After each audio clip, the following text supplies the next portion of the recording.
Pessoal, vamos falar de subespaços vetoriais em relação às matrizes. Primeiro, lembrar o que é um subespaço. Né? Você já vê um espaço vetorial IS, um subconjunto não vazio de V. Se ele é não vazio, ele tem que ter pelo menos o vetor nulo. Então, essa é uma das condições. Então, você tem um espaço vetorial, que é um conjunto, e tem um subespaço vetorial, que é um conjunto contido nesse espaço vetorial. Então, ele é um subconjunto. Então, esse subconjunto ele tem que ter, se você está no R2, tem que ter o vetor 00. Se é no R3, 0, 0, 0. Se for a matriz quadrada, 0, 0, 0, 0, que é o quê?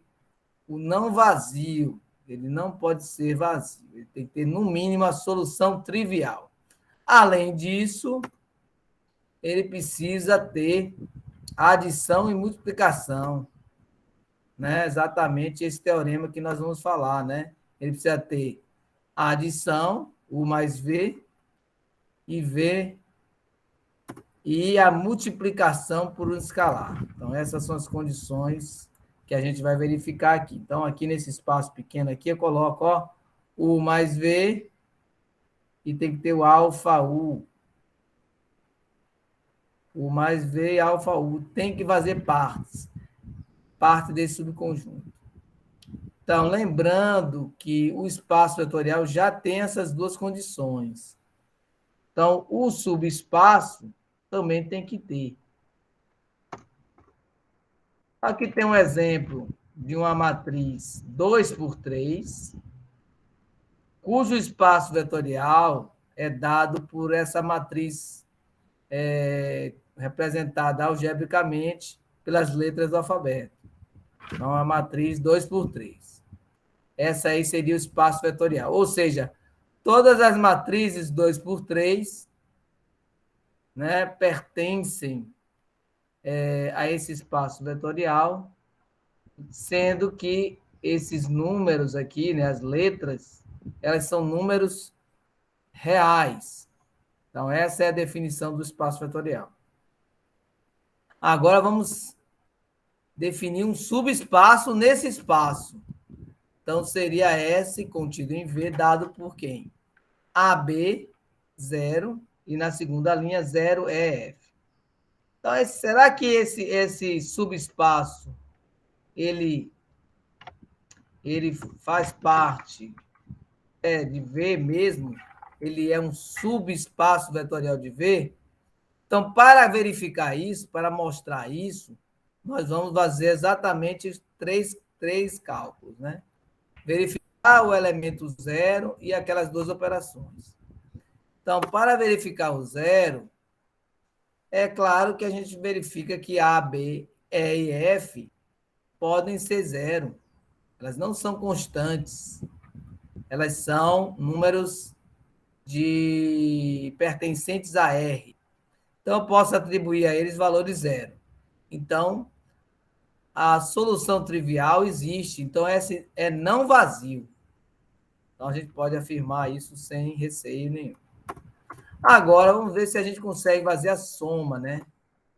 Então, a gente vai chamar duas matrizes, A e B, e vai somar, né? A ficou com os índices unitários, 1, e B ficou com os índices iguais a 2. Então, o A ficou igual a 1 e o B igual a 2. Os índices, né? Podia escrever aqui a parte, né? A é A1, B1, 0. E1 e F1. Aqui, lembrando que A1, B1, E1, F1 são reais. Essa soma é possível? Sim, é possível somar essas matrizes e elas atendem àquela primeira condição, né? Que isso aqui poderia ser um vetor U. U mais V pertencem ao espaço vetorial, né? Então, é viável fazer essa soma. Então, aqui também seria o quê? Verdadeiro. A anterior foi verdadeiro, que é a solução zero. E aqui também. Agora falta achar exatamente agora a etapa do escalar vezes A. Então, também é viável você multiplicar, ó, um escalar vezes A. Então, um escalar vezes A, sendo que A aqui é o vetor U. Tem que existir, dentro do meu espaço vetorial, um produto vezes U. Um escalar vezes U, que continua nele. Continua naquele subespaço. Então, quando eu multiplico por alfa, a minha matriz, a propriedade permite distribuir o alfa para todos os componentes. Alfa vezes zero não mudou. Então, continua essa expressão valendo. Porque, observe, eu posso fatorar o alfa novamente e eu vou ter a alfa vezes U. Então, também é verdadeiro. Três condições foram verdadeiras, né? O elemento, a solução trivial, a adição e agora a multiplicação por escalar. Então, eu posso concluir que S é um espaço vetorial, sim. Ele está contido no espaço dos vetores, né, que nós falamos agora. Ele é um espaço vetorial. Esse aqui, que é o S, ele está em V.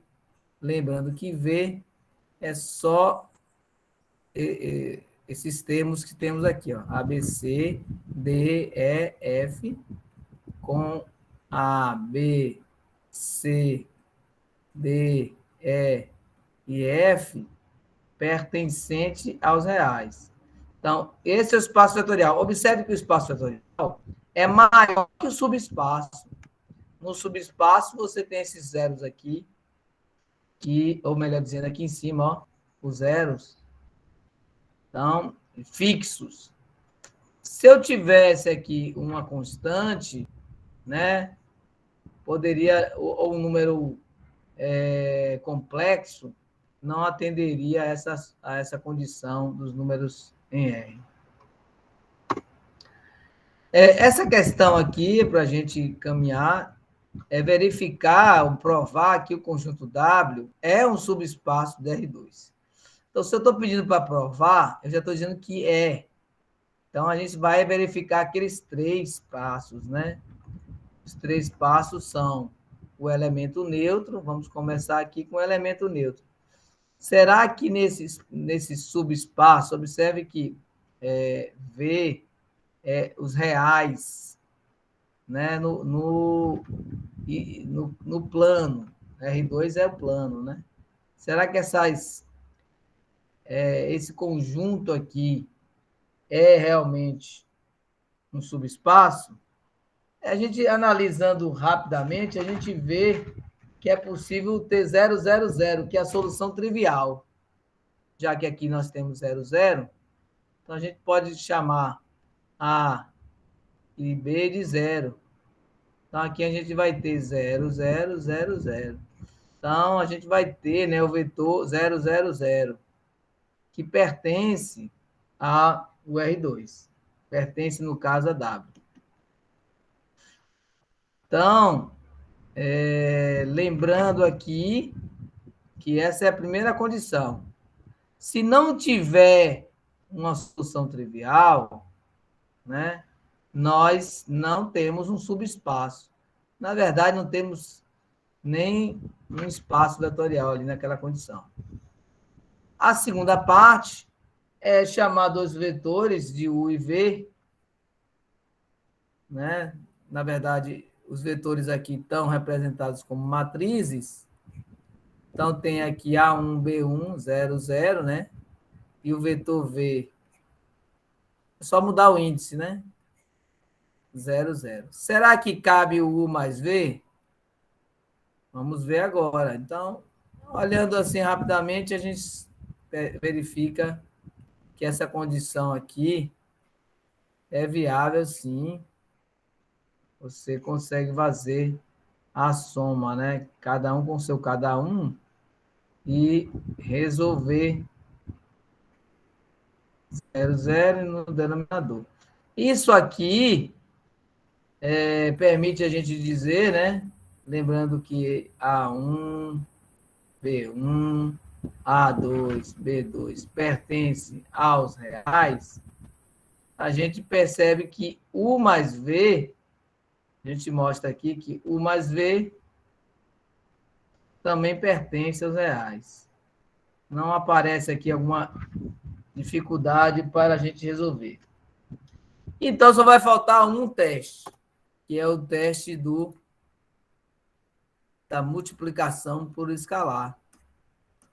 Então, a gente vai fazer o alfa U. Nós vimos que o U lá é A1, B1, 0, 0. Então, isso aqui é mais simples ainda, né? Ficou alfa A1, alfa B1 e 0, 0 no denominador. Ou na segunda linha. Isso aqui mostra, né, que alfa vezes U pertence também a S. Né? É possível você fazer esse produto sem alterar a característica da matriz. Então, nesse caso, W é subespaço, espaço vetorial de R2. Você não tem nenhuma dificuldade de verificar as três condições, no caso aqui apresentadas, já que essas condições foram atendidas, né, pelo subespaço, por essa proposta aqui, ó. V é real, esse valor permanece dentro dos reais, né? Nós acabamos de verificar que não há mudanças em relação à estrutura, quando você verifica os três testes, né? Que são o elemento neutro, U mais V e alfa vezes U ou alfa vezes V. E as referências, basicamente isso.